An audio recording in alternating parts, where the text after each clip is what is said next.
नमस्कार, Amaya arts classes Motihari में आपका स्वागत है। जैसे कि हमने बताया है कि हिस्ट्री में 10 सेट आएंगे और हर सेट में 50 सवाल रहेंगे और एक सवाल से एक एक्स्ट्रा सवाल बताया जाएगा। उसी में यह हिस्ट्री का दूसरा सेट है, इसको देखेंगे। अगर आपने इसका पहला वीडियो नहीं देखा है तो जाके Amaya arts classes history set 1 पे सर्च कीजिएगा, आ जाएगा। ये सेट 2 है। देखते हैं 1 नंबर सवाल से इसको स्टार्ट करते हैं। पहला सवाल है कि सिंधु सभ्यता से संबंधित कौन सा ऐसा स्थल है, सिंधु सभ्यता से संबंधित कौन सा ऐसा पूरा स्थल है जो गुजरात प्रदेश में पड़ता है। इसमें 4 ऑप्शन है, भोगातार है, सरायकोला है, पुलास है और संघोल है। उपयुक्त ऑप्शनों के अनुसार ये गुजरात में जो पड़ने वाला है वो है भोगातार। यहाँ पे आप लिख सकते हैं कि सिंधु सभ्यता में एक जगह है हड़प्पा, इसका नाम याद रखिएगा, हड़प्पा। हड़प्पा से R37 याद रखिएगा, R37 कब्रगाह प्राप्त हुए हैं। कब्रगाह के भी साक्ष्य हड़प्पा से ही प्राप्त हुआ है। और ये भी बताया गया है कि वहां पर व्यक्ति को जब दफनाया जाता था तो उसका जो बहुमूल्य वस्तु होता था वो उसके साथ दफनाया जाता था, जैसे तांबे का दर्पण, मनके से बना हुआ खिलौना, ये सब हड़प्पा में मिले हुए हैं। R37 कब्रगाह कहाँ से प्राप्त हुआ है? तो ये हड़प्पा से प्राप्त हुआ है, आपको याद रखना है। ये जो संघोल है ये पंजाब में पड़ता है, याद रखिए। अगले सवाल की तरफ बढ़ेंगे और 2 नंबर सवाल देखेंगे। सवाल है कि गुजरात राज्य के कच्छ जिले में स्थित सुरकोटदा की सर्वप्रथम, ये 1804 नहीं है, 1804 को काट दीजिएगा, इसका एग्जैक्ट डेट जो है वो 1972 है। यहाँ पे 1972 लिख दीजिएगा, वो टाइपिंग में थोड़ी सी गड़बड़ी हो गई है। यानी सुरकोटदा को वो सर्वप्रथम 1872 में किसके द्वारा खोजा गया था? उपयुक्त जो आपके पास 4 ऑप्शन हैं, माधो स्वरूप वत्स हैं, SR राव नेगनी है, जगपति जोशी है, NG मजुमदार है। तो उपयुक्त ऑप्शनों के अनुसार इसका जो आंसर हो जाएगा वो हो जाएगा जगपति जोशी। इन्होंने सुरकोटदा की क्या किया था? खोज किया था। यहाँ पे जो माधो स्वरूप वत्स है, इन्होंने रंगपुर की खोज की है, याद रख लीजिएगा, रंगपुर की खोज माधो स्वरूप वत्स के द्वारा किया गया है। और यहाँ पे जो NG मजुमदार है, इन्होंने चनहुदड़ो की खोज की थी, चनहुदड़ो की खोज इन्होंने की थी। तो आप 2 सवाल यहाँ पे लिख लीजिए कि रंगपुर की खोज किसने की है? तो माधो स्वरूप वत्स ने किया है। और NG मजुमदार ने किसकी खोज की है? तो वो खोज की है चनहुदड़ो की। आगे बढ़ेंगे अगले सवाल की तरफ। 3 नंबर बाबू सवाल लिखेंगे। 3 नंबर सवाल है कि मोहनजोदड़ो नगर बसा हुआ था, यानी मोहनजोदड़ो नगर कितने किलोमीटर में बसे हुए थे? 20 किलोमीटर के घेरे में था, 15 किलोमीटर के घेरे में था, 10 किलोमीटर के घेरे में था, या फिर 5 किलोमीटर के घेरे में था? मोहनजोदड़ो की बात हो रही है। मोहनजोदड़ो और हड़प्पा ये जुड़वा राजधानी है, याद रखिएगा। सिंधु घाटी सभ्यता की जुड़वा राजधानी जो है वह है मोहनजोदड़ो और हड़प्पा। इसका जो सवाल है कि मोहनजोदड़ो कितने किलोमीटर में फैला हुआ था, तो यह 5 किलोमीटर के घेरे में फैला हुआ था। और लगभग अगर मील की बात की जाए कितने मील में फैला हुआ था, तो ये 3 मील में फैला हुआ था। 3 मील ऑप्शन देगा फिर भी ये हो जाएगा, और 5 किलोमीटर देगा फिर भी ये हो जाएगा। मोहनजोदड़ो की खोज 1922 ईस्वी में हुई है। इसकी खोज राखाल दास बनर्जी यानी RD बनर्जी के द्वारा किया गया है, याद रखिएगा, RD बनर्जी के द्वारा इसकी खोज की गई है। और यह जिस नदी के किनारे स्थित है, नदी का नाम है सिंधु। बहुत सारे सवाल इसमें हो गए, आप बार बार उसको लिखते रहिएगा और याद करते रहिएगा। अगले सवाल की तरफ बढ़ेंगे। सवाल नंबर 4 है। 4 नंबर सवाल है कि हड़प्पा लिपि सर्वाधिक साम्य रखती है, यानी किस लिपि के अंतर्गत या फिर किस लिपि से मिलती जुलती है हड़प्पा की सभ्यता, हड़प्पा की लिपि। आपको याद होना चाहिए कि हड़प्पा की लिपि हो या सिंधु घाटी सभ्यता की लिपि हो, ये अज्ञात है, इसके बारे में अभी तक जानकारी नहीं है। भाव चित्रात्मक है, यानी चित्र देख के समझने की बात है। यहाँ पे भाव चित्रात्मक है। तो यहाँ पे दिया हुआ है कि जो हड़प्पा की लिपि थी वो किससे मिलती जुलती थी? खरोष्टी से मिलती थी, ब्राह्मणी से मिलती थी, द्रविड़ लिपि से मिलती थी, या फिर देवनागरी लिपि से मिलती थी? इसका जो आंसर हो जाएगा वो हो जाएगा ब्राह्मणी लिपि। हड़प्पा की जो लिपि थी वो ब्राह्मणी लिपि से मिलती जुलती थी। देखिए, ब्राह्मणी लिपि बाएं से दाएं लिखी जाती थी, ये भी पूछा हुआ सवाल है। ब्राह्मणी लिपि बाएं से दाएं की तरफ लिखी जाती थी और जो खरोष्टी लिपि थी वो दाएं से बाएं लिखी जाती थी।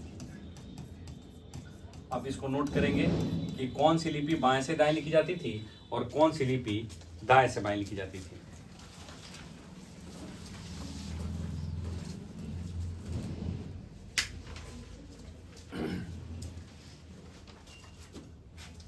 अगले सवाल की तरफ बढ़ेंगे।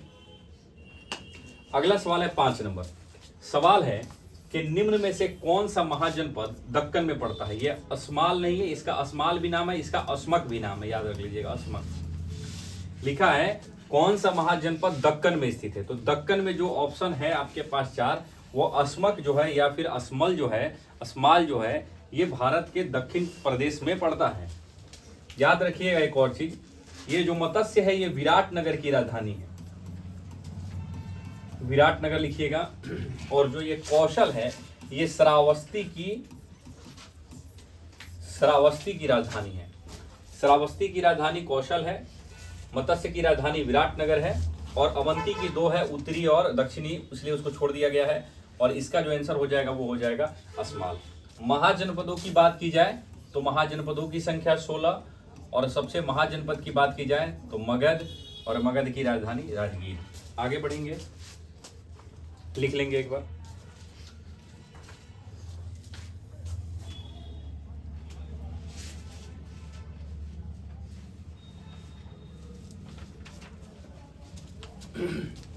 आगे बढ़ेंगे, 6 नंबर सवाल देखेंगे। 6 नंबर जो सवाल है लिखा गया है, सर्वप्रथम सिक्कों का चलन आरंभ होता प्रतीत होता है। किस शताब्दी की बात हो रही है, यानी किस शताब्दी में ये स्टार्ट होता है, किस शताब्दी में ये प्रारंभ होता है, इसको देखना है। इसमें आप ये डी नंबर जो ऑप्शन है 5वीं शताब्दी, इसको छठी बना लीजिए। 6ठी शताब्दी ईसा पूर्व से लगभग, इसको बना लीजिए। इसमें जो ऑप्शन है उसका आंसर हो जाएगा डी नंबर। 6ठी शताब्दी ईसा पूर्व में सिक्कों का प्रचलन स्टार्ट हुआ था। इधर आ रहा है, इधर नहीं आ रहा है, यहाँ पे, यहाँ पे आ रहा है, थोड़ा सा कट रहा है क्या? कट जा रहा है। अच्छा ठीक है, समझ आ रहा है, इधर से बताते हैं। तो सर्वप्रथम सिक्कों का जो प्रचलन स्टार्ट हुआ था वो 6ठी शताब्दी में स्टार्ट हुआ था। याद रखिएगा, 2 प्रकार की चीजें याद रखिए। एक तो शुद्ध सोने के सिक्के किस वंश में चलाए गए, शुद्ध सोने के सिक्के किस वंश में चलाए गए, और दूसरा शीशे के सिक्के किस वंश के द्वारा चलाया गया। शुद्ध सोने के सिक्के कुषाण वंश में चलाए गए, कुजुल कडफिसेस इसके संस्थापक थे। और शीशे के सिक्के चलाए गए सातवाहन वंश के द्वारा। सातवाहन वंश के द्वारा शीशे के सिक्के चलाए गए। ये शीशा रोम से मंगाते थे और सातवाहन वंश की स्थापना सिमुक ने किया है। जहां तक आप हमारी बात को सुन रहे हैं लिख लीजिएगा। 7 नंबर फिर सवाल देखेंगे।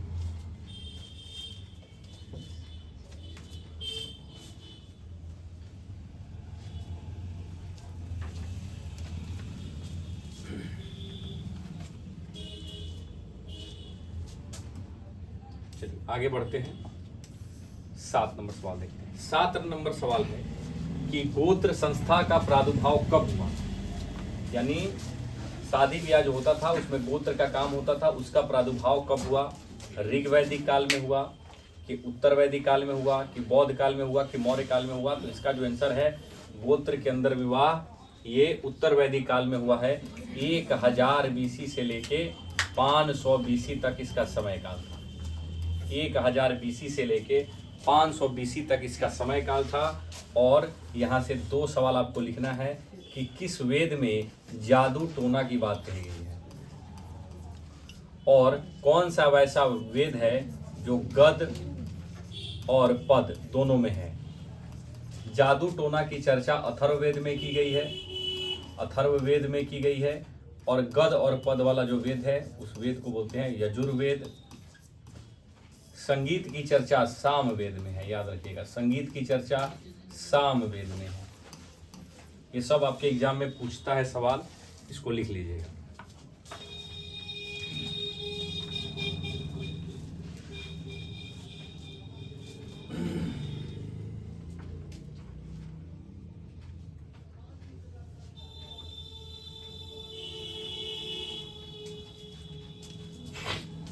8 नंबर सवाल देखेंगे। सवाल है कि द्रोणाचार्य को किस शिष्य ने गुरु दक्षिणा में सहर्ष अपना अंगूठा काट कर दे दिया था? इसका जो आंसर हो जाएगा वो हो जाएगा एकलव्य। एकलव्य ने गुरु दक्षिणा के तौर पर द्रोणाचार्य को अपना अंगूठा काट कर क्या कर दिया था? दे दिया था। ये तो आप जान ही गए। आपको ये जाना है कि अगर पूछेगा अर्जुन के गुरु का नाम क्या है तो भी याद रख लेगा उनके गुरु का नाम द्रोणाचार्य ही है। ये महाभारत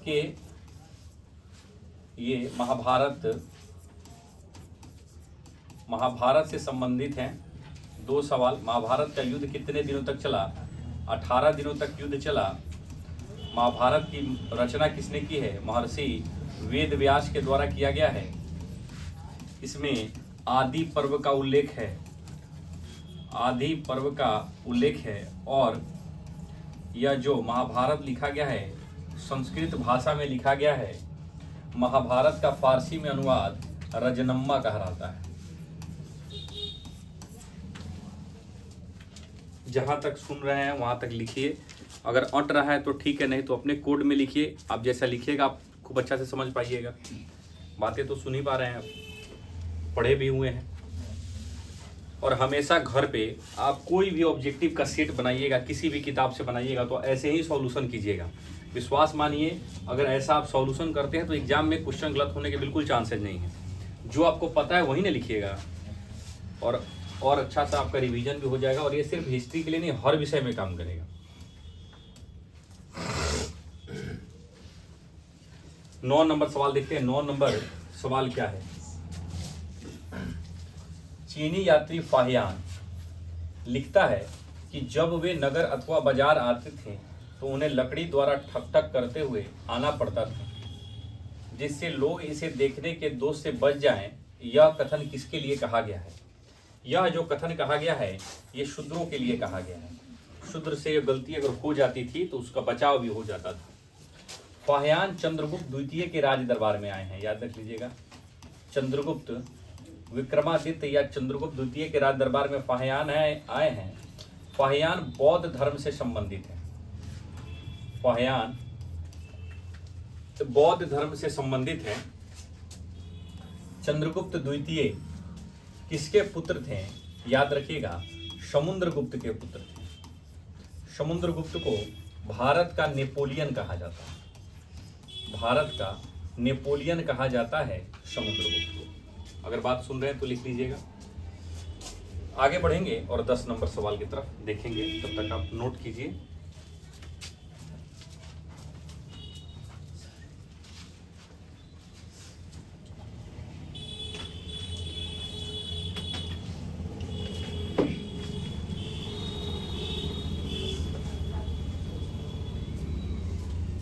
चलिए 10 नंबर सवाल है, पुत्र के आगे माता का गोत्र किस वंश के लोग लगाते थे?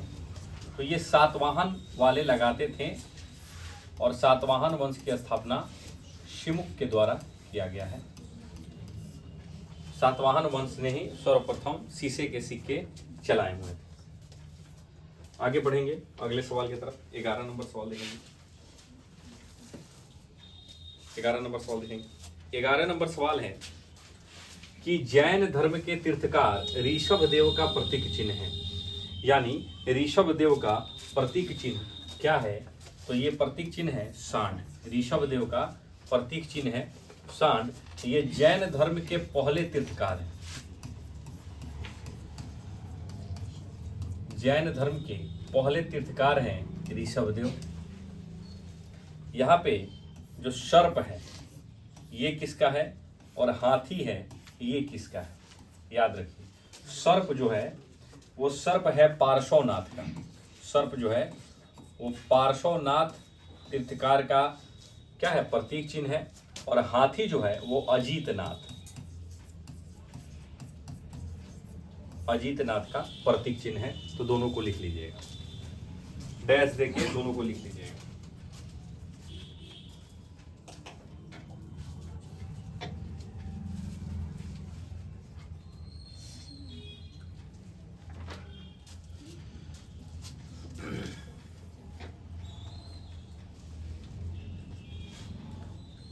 आगे बढ़ें, अगले सवाल की तरफ देखते हैं। 12 नंबर सवाल। 12 नंबर सवाल है कि अशोक ने राज्य अभिषेक के पश्चात किस वर्ष कलिंग पर विजय प्राप्त की थी? तो कलिंग का जो युद्ध हुआ था वो 261 बीसी में हुआ था। कलिंग जो पड़ता है उड़ीसा में पड़ता है। ये अपने राज्याभिषेक के 8वें वर्ष कलिंग का युद्ध करते हैं। अशोक ने श्रीलंका यानी इसी को बोला जाता है सिंहल प्रदेश यानी अशोक ने बौद्ध धर्म के प्रचार के लिए श्रीलंका किसे भेजा था? तो इन्होंने अपने पुत्र महेंद्र और अपनी पुत्री संघमित्रा, ये दोनों को श्रीलंका भेजे थे बौद्ध धर्म के प्रचार के लिए। इसको आप नोट करेंगे।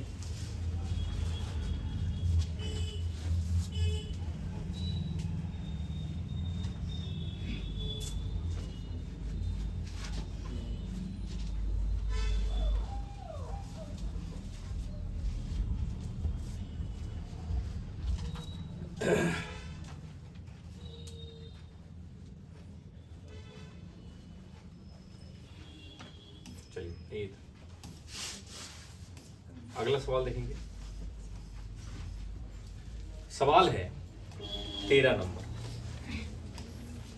किस इतिहासकार ने मात्र अभिलेखों के आधार पर अशोक का इतिहास लिखा है? सिर्फ अभिलेखों के आधार पर, यानी पढ़ा नहीं गया। ये जो है उनका नाम है टी फैन थेलर। इन्होंने सिर्फ अभिलेखों के आधार पर ही सबसे पहले अशोक के अभिलेख इन्होंने ढूंढा था, पढ़ा नहीं था।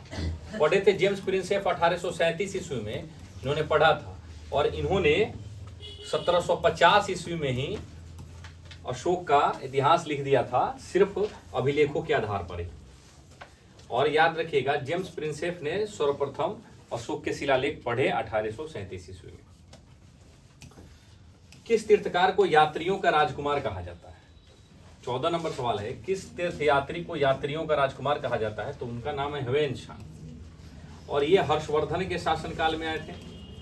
हर्षवर्धन के शासनकाल में आए थे, और ये भारत में 15 वर्षों के लिए रहे थे। भारत में 15 वर्षों तक रहे। 15 नंबर सवाल है, ह्वेन-त्सांग की यात्रा वृत्तांत का क्या नाम है? VVI सवाल है कि ह्वेन-त्सांग की यात्रा वृत्तांत का नाम क्या है? CUT। ये ह्वेन-त्सांग की यात्रा वृत्तांत का नाम।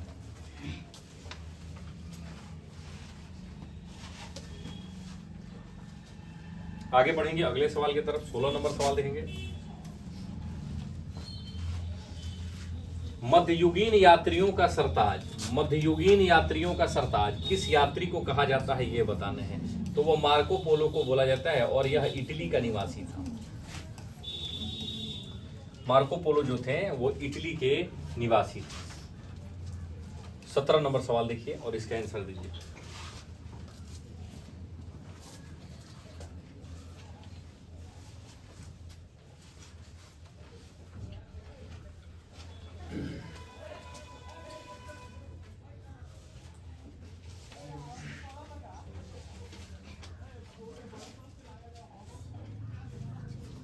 सत्रह नंबर सवाल है, सर्वाधिक यूरोपीय यात्री किस मुगल शासक के समय भारत आया था?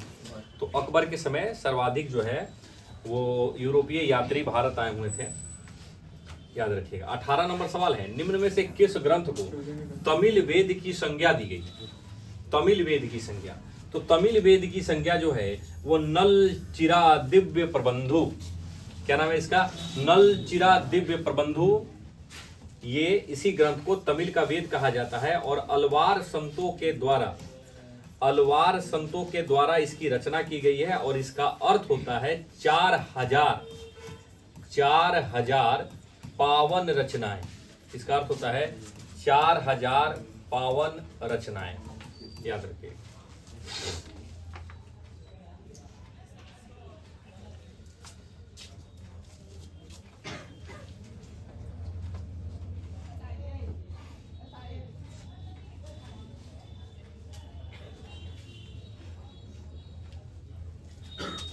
4052 रचनाएं।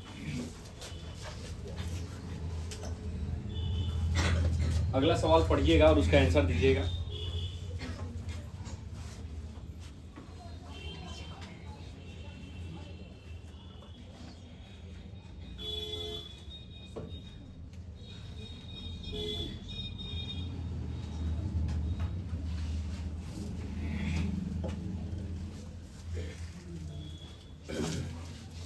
उन्नीस नंबर सवाल है। 19 नंबर सवाल है कि अलवार संत किस देवता या देवी की पूजा करते थे। अलवार विष्णु को करेंगे और नैनार जो है वो शिव की पूजा करेंगे। अगला सवाल है कि नैनार संतों की संख्या कितनी है। नैनार संतों की संख्या 63 है और अलवार संतों की संख्या 12 है। अलवार संतों की संख्या 12 और नैनार संतों की जो संख्या है वह 63 है। अमुक्त माल्याद नामक ग्रंथ की रचना किस राजा ने किया था, ये आपको बताने हैं।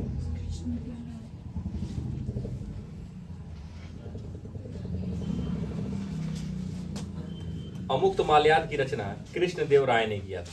कृष्णदेव राय का अगर समय काल का बात कहा जाए कब से कब तक है तो 1509 से 1529। कृष्णदेव राय ने 1513 ईस्वी में उड़ीसा को जीता था गजपतियों को हराकर, और कृष्णदेव राय ने 1520 ईस्वी में बीजापुर को जीता था आदिल शाह को हराकर। ये 3 सवाल लिख लीजिएगा। एक तो लिख लीजिएगा कृष्णदेव राय का समय काल कब से कब तक था, तो 1509 से 1529। 1513 ईस्वी में इन्होंने उड़ीसा के गजपतियों को हरा दिया था और 1520 ईस्वी में बीजापुर के सुल्तान आदिल शाह को हरा दिया।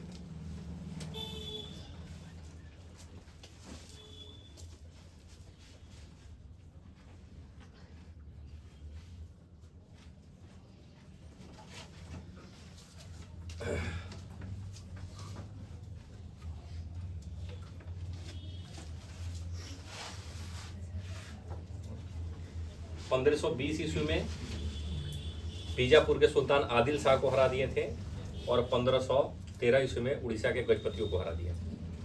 आगे बढ़ेंगे अगले सवाल की तरफ। अगला सवाल है 22 नंबर सवाल है कि विजयनगर साम्राज्य का अंतिम शासक कौन था। विजयनगर साम्राज्य का अंतिम शासक कौन था, तो विजयनगर शासक का अंतिम शासक रंग तृतीय था। तो जो ये रंग तृतीय होगा वो विजयनगर साम्राज्य का अंतिम वंश का राजा होगा। तो विजयनगर का अंतिम जो वंश था उसका नाम था अरिवीडु वंश। अरिवीडु वंश इसका नाम था। और अरिवीडु वंश के समय काल की बात की जाए कि अरिवीडु वंश कब से कब तक था, तो लिखिएगा 1570 से 1615। अरिवीडु वंश की जो समय काल था वो था 1570 से 1615 ईस्वी।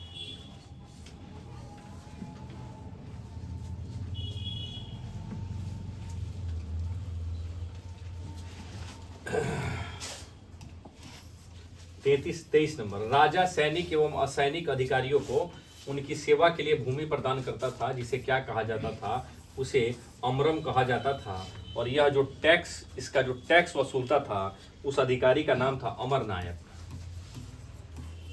अमरनायक अधिकारी जो था वो अमरम का टैक्स वसूलता था। पानीपत की पहली लड़ाई कब हुई। पानीपत की पहली लड़ाई 1526 ईस्वी में हुई है। हरियाणा में पड़ता है पानीपत। और यह जो लड़ाई हुआ है वो बाबर और इब्राहिम लोदी के बीच हुआ है। बाबर और इब्राहिम लोदी के बीच हुआ है।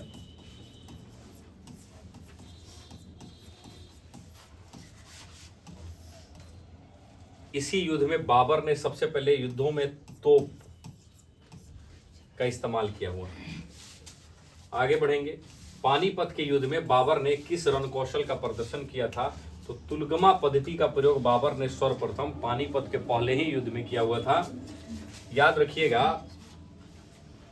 याद ये रखिएगा इसमें 25 नंबर सवाल में कि बाबर और इब्राहिम लोदी के बीच जो युद्ध हुआ था, तो इब्राहिम लोदी के पिता का नाम जो था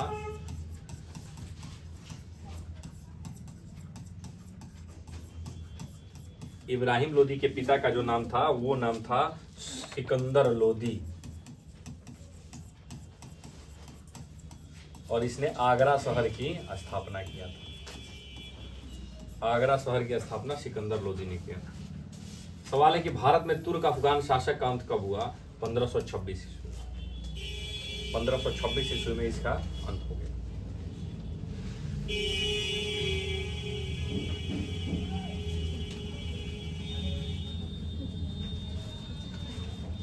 सत्ताईस नंबर सवाल देखिए।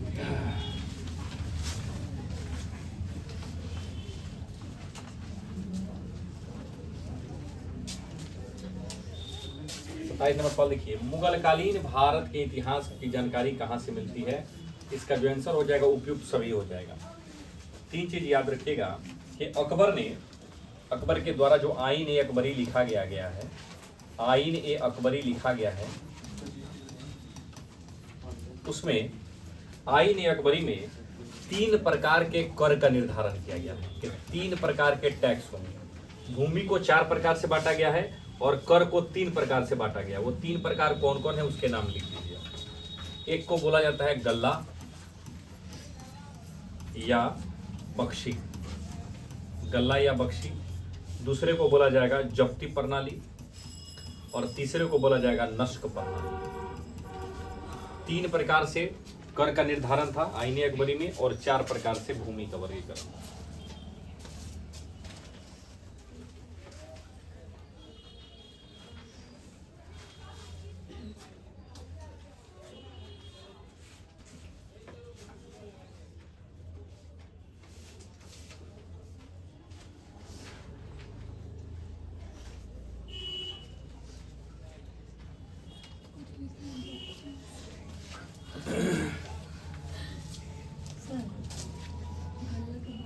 बख्शी,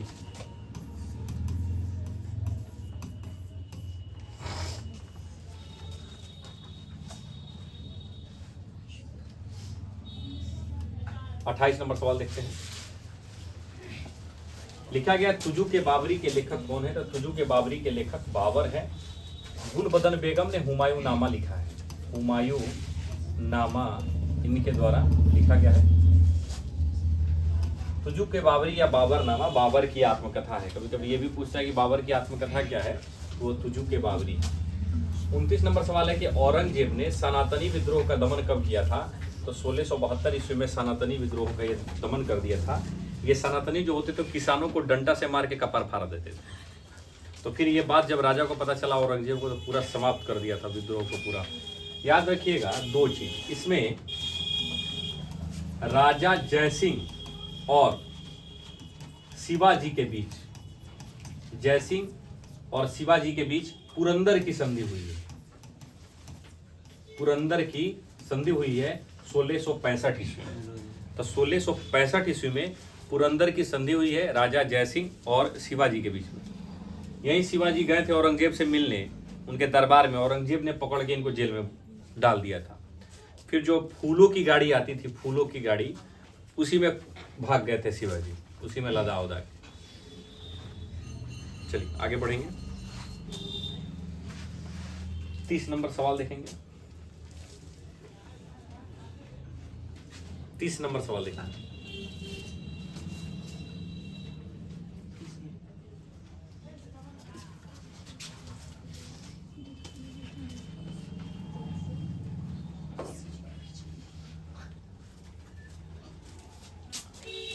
आइए 30 नंबर सवाल है, बंगाल की अस्थायी बंदोबस्ती में आने वाला मतलब 5वां रिपोर्ट परिवर्तन जो था, वो 5वीं रिपोर्ट किसके द्वारा तैयार किया गया था? तो 5वीं रिपोर्ट की जो बात हो रही है वो 102 पृष्ठों में थी। पन्नों की बात हो जा रहा है, 102 पृष्ठों में थी और यह 1813 ईस्वी में ब्रिटिश संसद में आया हुआ था। 1813 ईस्वी में ब्रिटिश संसद में लाया गया था। ब्रिटिश संसद में लाया गया था और जिलाधिकारियों को ये पावर दिया गया था, या फिर जो भी काम गलत तरीके से होता था उसकी रिपोर्ट जिलाधिकारियों के आगे बढ़ाने था। उसी को 5वीं रिपोर्ट बोला जाता है।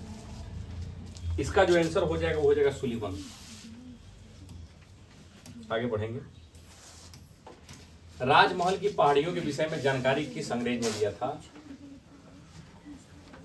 तो राजमहल जो झारखंड राज्य में पड़ता है, संथाल विद्रोह का नाम आप जाने होंगे 1855 में, वो फेमस जगह है। बुकानन ने जो था वो विषय की जानकारी दिया है। 32 नंबर, पहाड़ी लोगों किस प्रकार की खेती अपनाते थे? तो पहाड़ी लोग जो थे वो सीढ़ीदार खेती अपनाते थे, सीढ़ीदार खेती। और भारत के उत्तराखंड राज्य में ये सर्वाधिक खेतियां होती। 33 नंबर सवाल है कि अवध में वेलजली द्वारा सहायक संधि कब लागू किया गया? अवध में लॉर्ड वेलजली के द्वारा सहायक संधि कब लागू किया गया, ये बताएं।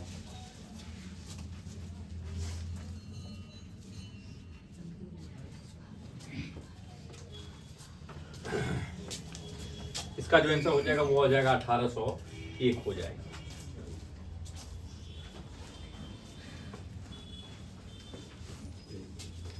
चौंतीस नंबर सवाल है कि विद्रोहियों ने बड़े शहरों में अपना गुस्सा का शिकार बनाया था। किसे शिकार बनाया था?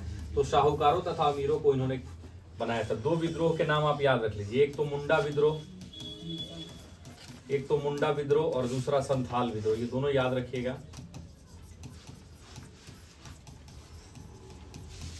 मुंडा विद्रोह बिरसा मुंडा के नेतृत्व में, संथाल विद्रोह सिद्धू और कान्हू के नेतृत्व में।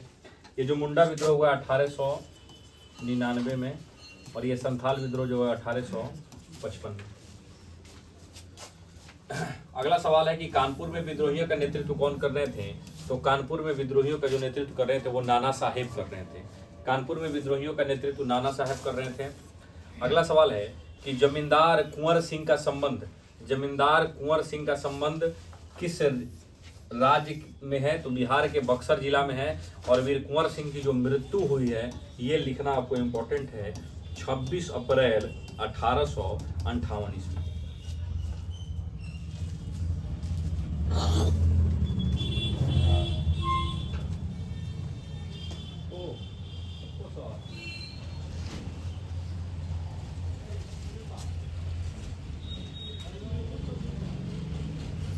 लेना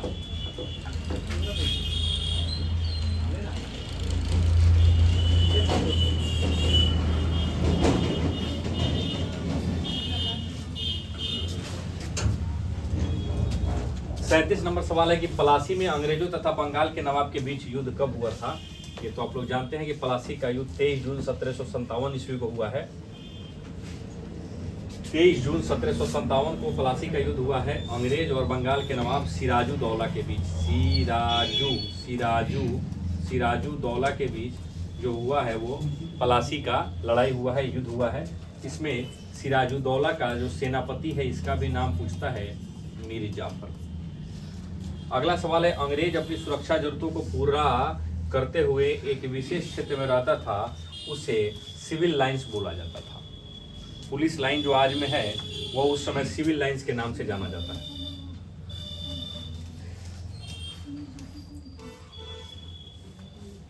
उनचालीस नंबर सवाल देखिएगा। 39 नंबर सवाल है कि 1833 ईस्वी में टाउन हॉल कहाँ बनाया गया था?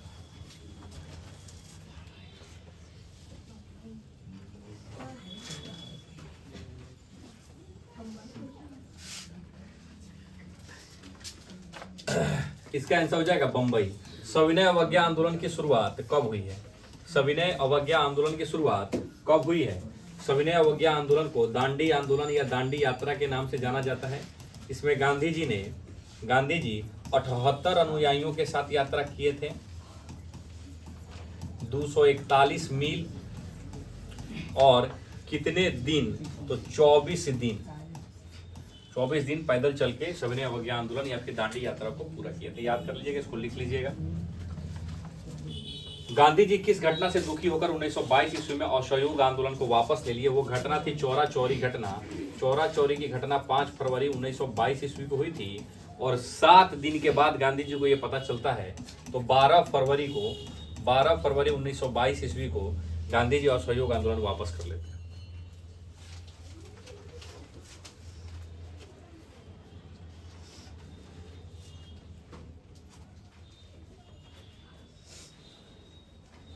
आगे बढ़ेंगे।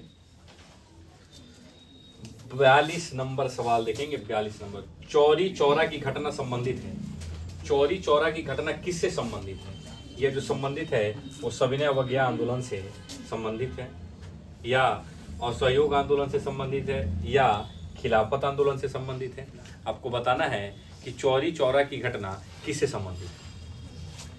इसका जो सही आंसर हो जाएगा वो हो जाएगा असहयोग आंदोलन। यह असहयोग आंदोलन से संबंधित है। खिलाफत आंदोलन 1919 ईस्वी में हुआ है, सविनय अवज्ञा आंदोलन 1930 ईस्वी में हुआ है, असहयोग आंदोलन 1920 ईस्वी में हुआ है और भारत छोड़ो आंदोलन 1942 ईस्वी में हुआ है। इसको नोट करके रखिएगा।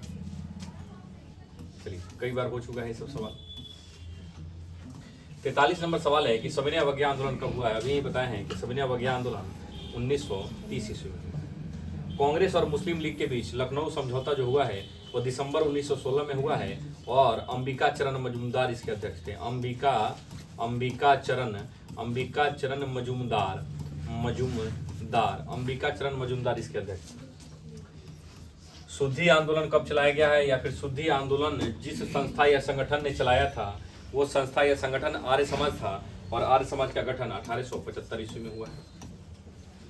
ये सवाल हो गया है ऊपर, ये वाला सवाल, ये भी सवाल हो गया है। 48 नंबर सवाल देखेंगे आप। ये सभी सेट आपको क्लासरूम में मिलते हैं, ये सभी सेट आपको क्लासरूम में मिलते हैं डेली, तो आप उसको बारीकी से देखिए। अगर आप हमारे कोचिंग के आसपास शहर में रहते हैं तो फिर आइए, एक बार पढ़िए, देखिए, पढ़ाई लिखाई समझिए। आइए 48 नंबर सवाल देखते हैं। 48, बांग्लादेश की स्थापना कब हुई है।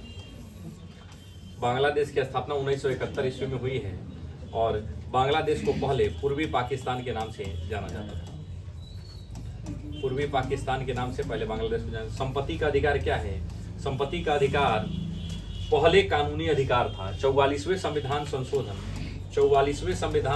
1978 के द्वारा इसको हटा दिया गया है मौलिक अधिकार से। अब यह कानूनी अधिकार हो गया है। तो कब हटाया गया ये भी याद रखिएगा। अब यह क्या है ये भी याद रखिएगा। संविधान निर्माताओं ने मौलिक अधिकार कहाँ से लिया है। मौलिक अधिकार अमेरिका से लिया गया है। 12 से 35, अनुच्छेद 12 से 35 और भाग 3 में इसका वर्णन है। मौलिक अधिकार की चर्चा भाग 3 में है और 12 से 35 अनुच्छेद तक इसका वर्णन है। अमेरिका देश के संविधान से हम लिए हैं। ये था हिस्ट्री का सेट 2। सेट 1 भी हो गया है, ये हिस्ट्री का सेट 2 है। अगर वीडियो आपको अच्छा लग रहा है तो एक बार लाइक कर दीजिए, शेयर कर दीजिए, सब्सक्राइब कर दीजिए। और अगर हमारे चैनल पे आप नए जुड़े हैं तो एक बार ज़रूर सब्सक्राइब कीजिएगा और अपने दोस्तों के पास भी शेयर कीजिए ताकि जो यहाँ पे नहीं आ पा रहे हैं उनके पास ये वीडियो पहुँच पाए। धन्यवाद।